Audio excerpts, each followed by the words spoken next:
यहूदियों के मंदिर का विनाश और 7 साल का भारी क्लेश।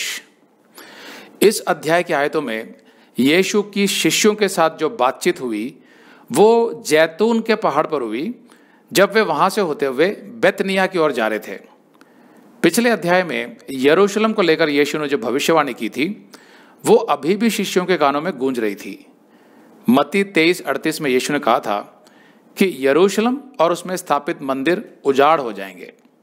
शिष्य सोच रहे होंगे कि अगर यरूशलेम और मंदिर उजड़ जाएंगे तो फिर मसीहा अपना राज कहां से करेगा। इसलिए संभवतः शिष्य यीशु को मंदिर का वैभव और उसकी भव्यता दिखाने लगे, ये मानते हुए कि इतने विशाल और मजबूत मंदिर का विनाश कैसे हो सकता है जो परमेश्वर का भवन है।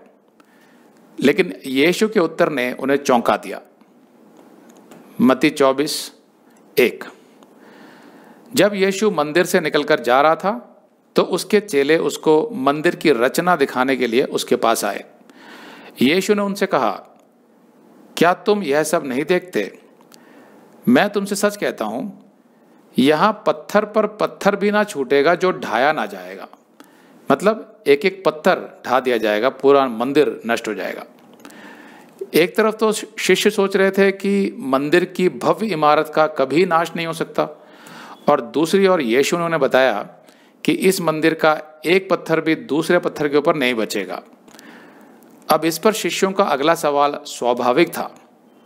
उन्होंने पूछा, और जब वह जैतून पहाड़ पर बैठा था यानी यीशु, तो चेलों ने अलग उसके पास आकर कहा, हमसे कह कि ये बातें कब होंगी और तेरे आने का और जगत के अंत का क्या चिन्ह होगा। मरकुस 13:3 के आधार पर 4 शिष्य यीशु के पास आए थे, पतरस, याकूब, यूहन्ना और अंद्रियास।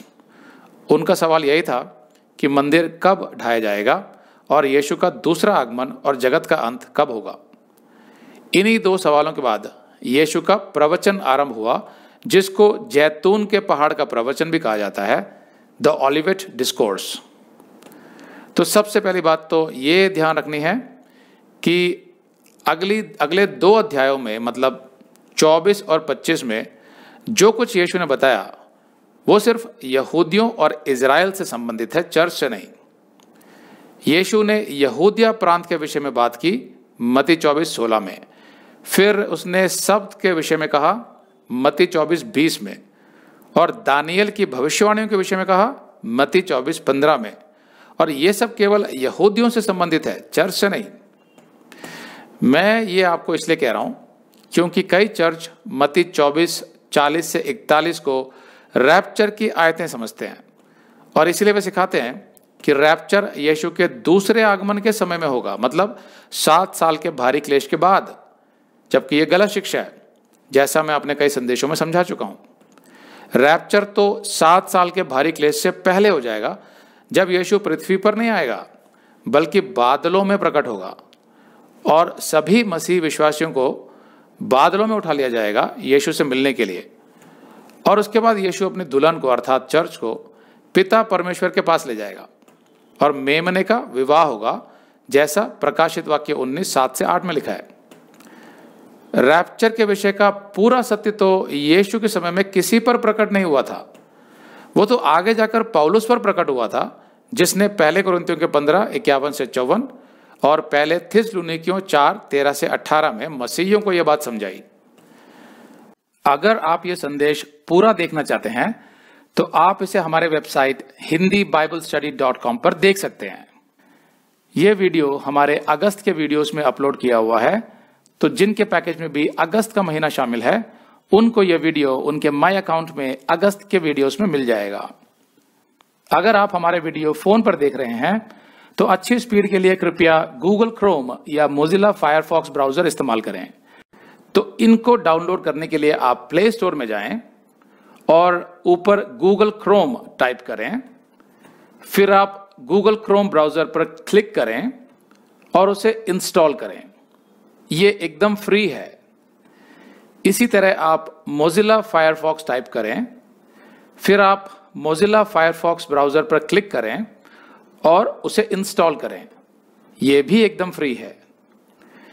इसके बाद आप गूगल क्रोम ब्राउजर को क्लिक करके उसे खोलें और उसमें hindibiblesteady.com टाइप करें, मतलब पूरा hindibiblesteady.com एक साथ बिना किसी गैप के, तब हमारा वेबसाइट गूगल क्रोम में खुल जाएगा और आपके वीडियोस अच्छे से चलेंगे।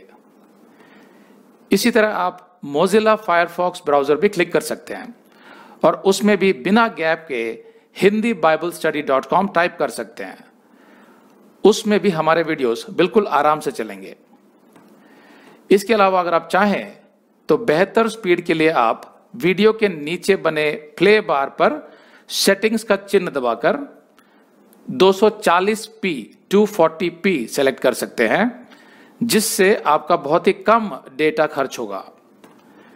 240 सेलेक्ट करने के बाद आप वीडियो के बाहर कहीं भी क्लिक कर दीजिए, फिर वीडियो को पीछे ले जाकर शुरू से देखिए। अगर आप हमारे वेबसाइट के विषय में जानकारी हासिल करना चाहते हैं तो आप YouTube पर हमारा संदेश देख सकते हैं, जिसका शीर्षक है एक विशेष सूचना, हमारी मिनिस्ट्री का अगला चरण, second phase of our ministry. उसका लिंक इस वीडियो के नीचे दिया हुआ है।